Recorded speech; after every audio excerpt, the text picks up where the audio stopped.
Did you know that Queen's Bohemian Rhapsody was once banned by the BBC for being too long? It's a perfect example of how this band constantly pushed boundaries in rock music. Well, that's certainly an interesting tidbit. I had no idea the BBC ever banned Queen's music. What else can you tell us about this iconic band? Queen's story is truly remarkable. Formed in London in 1970, they went from a group of college students to one of the most influential and best selling music acts of all time. Their journey is filled with groundbreaking moments that changed the face of rock music. Mm-hmm. And they had such a unique lineup, didn't they? Each member brought something special to the table. Absolutely. You had Freddie Mercury with his incredible four-octave vocal range and theatrical presence, Brian May with his distinctive guitar sound, which, by the way, came from a homemade guitar he built with his father, Roger Taylor's powerful drumming, and John Deacon's solid bass lines.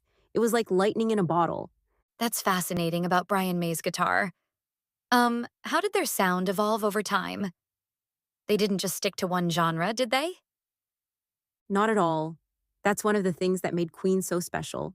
They started out influenced by progressive rock and heavy metal, but as they grew, their music encompassed everything from pop rock to arena rock. It's like they refused to be put in a box.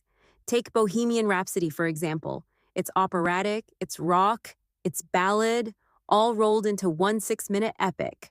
Oh, Bohemian Rhapsody is such a cultural phenomenon. And didn't it also revolutionize music videos? You're absolutely right.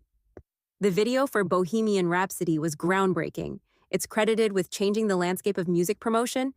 Queen was always at the forefront of visual presentation. Their music videos were pioneering, pushing the boundaries of what was possible in the medium. And speaking of pushing boundaries, we can't talk about Queen without mentioning their legendary live performances, can we? Oh, definitely not. Their live shows were spectacles in their own right. The energy, the showmanship, it was all larger than life. Their set at Live Aid in 1985 is often cited as one of the greatest live performances in rock history. Freddie Mercury had this incredible ability to command a stadium of thousands as if he was performing in an intimate club. It's amazing how they could connect with such massive audiences. They were truly masters of stadium rock, weren't they? Absolutely, songs like We Will Rock You and We Are the Champions from their album News of the World became anthems that could unite thousands of people.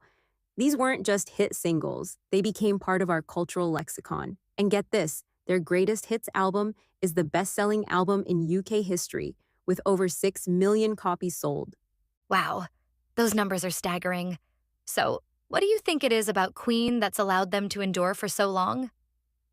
Well, I think there are a few factors at play. First, there's the sheer quality and diversity of their music. They never limited themselves to one style, so there's something in their catalog for almost everyone. Then there's the theatrical element of their performances. Queen wasn't just about the music, it was about the spectacle. And let's not forget Freddie Mercury's charisma as a frontman. It was legendary. Hmm.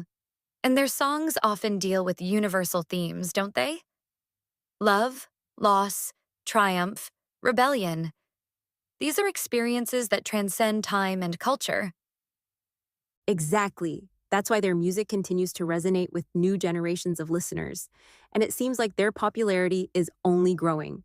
The success of the Bohemian Rhapsody biopic in 2018 introduced Queen to a whole new generation of fans.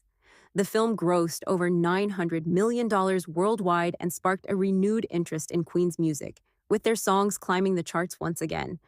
It's pretty remarkable for a band formed in 1970 to be topping charts in 2018 and 2019, isn't it? And they've influenced so many other musicians over the years. Oh, absolutely. You can hear Queen's influence in the music of bands like the Smashing Pumpkins, Muse, and even pop artists like Katy Perry and Lady Gaga. Their willingness to blend genres and push boundaries inspired a whole generation of musicians to do the same. And you know what's interesting?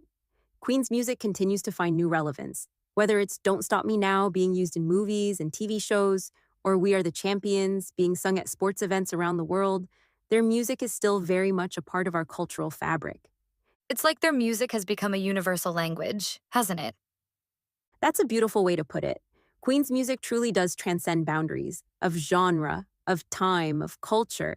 It's a testament to the power of their songwriting and the universal appeal of their themes. As we wrap up our discussion, I think it's clear that Queen's impact on music and popular culture is immeasurable. Their legacy continues to inspire and influence artists today, and their music continues to find new fans around the world. Well said. I think we can safely say that Queen's reign in the world of rock is far from over. They may have formed almost 50 years ago, but their music feels as vital and relevant as ever. Absolutely. And on that note, I think it's time we bid farewell to our listeners. But before we go, here's a bold prediction. In 50 years, we'll still be rocking out to Queen. Their music isn't just timeless, it's eternal. Couldn't agree more. So, to all our listeners out there, remember, the show must go on. And that's our show for today on Oki Radio. Until next time, keep exploring the stories that shape our world. Goodbye.